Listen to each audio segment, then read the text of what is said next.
Next up, we have Peter Burns sharing My Bespoke Suit. Doesn't he look great tonight? But I have to compete with the sparkles. It's not fair, really.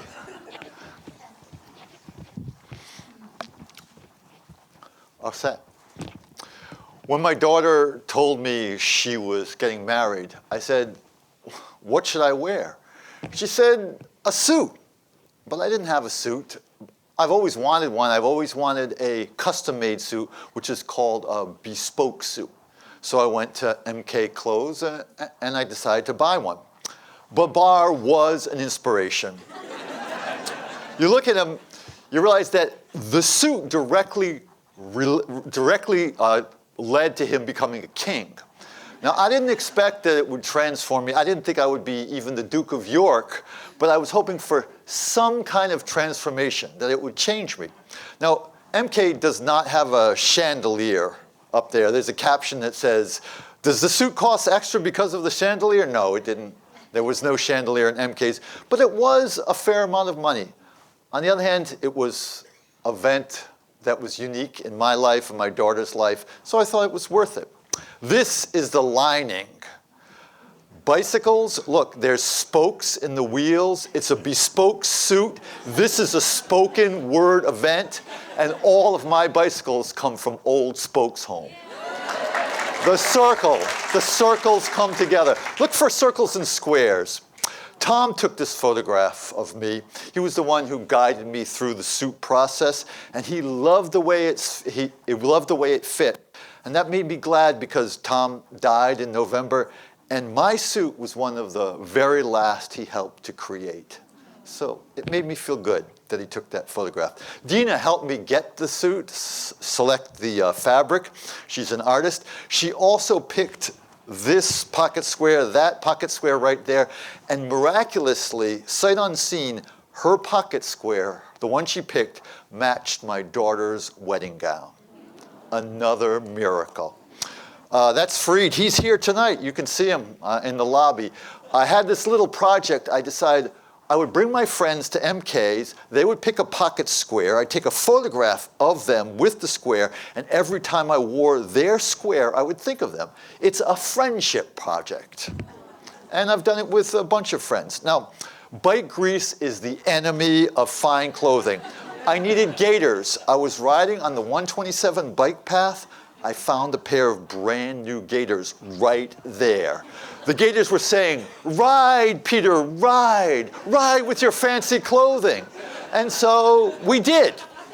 We created this event, the Winooski Bike Gang. We took a little ride through Winooski, dressed in our finest, and then we went to Specs and we all had cocktails. I had a Negroni for the very first time.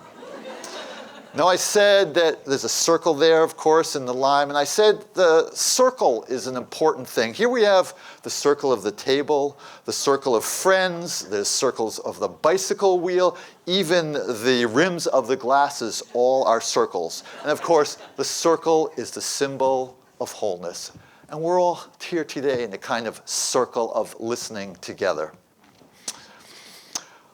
Time for the wedding. I threw my suitcase and the suit on the back of my bike, rode from Winooski to Burlington, locked my bicycle in a shed at the group home where I work, and then I went to the bus station and took the bus to Boston. Dawn from the window of the bus, waiting for the circle of the sun, waiting for the circle of sunflowers to come that day, waiting for transformations. It was a moment of quiet before the activities of the day began. This is a book I was reading, and it was amazing. The author talks about singing the grand old Duke of York to his daughter to put her to sleep. And I was planning to talk that day at the wedding luncheon about the grand old Duke of York because it was one of my daughter's favorite songs. So interesting synchronicity. Here's the grand old Duke of York. Sing the song with me if you know the words. The grand old Duke of York, he had 10,000 men. He marched them up to the top of the hill and he marched them down again. And when they were up, they were up. And when they were down, they were down.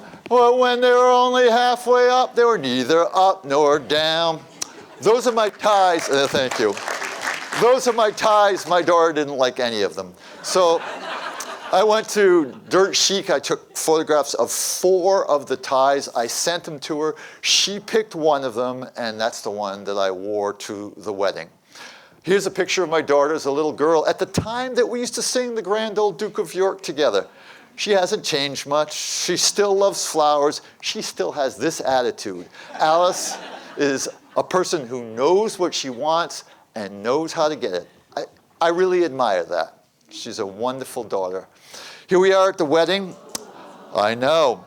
I think you'll agree that aside from Alice, I am the best dressed person. I think you could say that, except the groom, Nick, in his Babar green suit. He comes in a close second. So, but I was happy. And here we are, sunflowers, William Blake.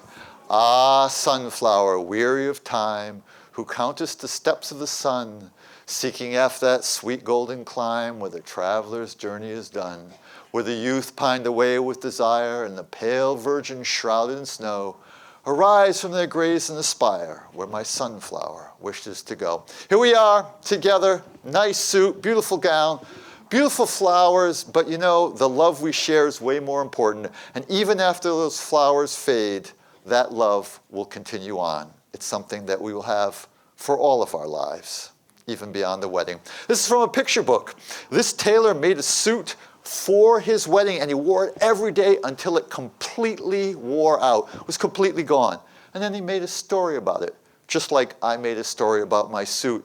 And I'm so glad to be able to share it with you tonight. Thank you.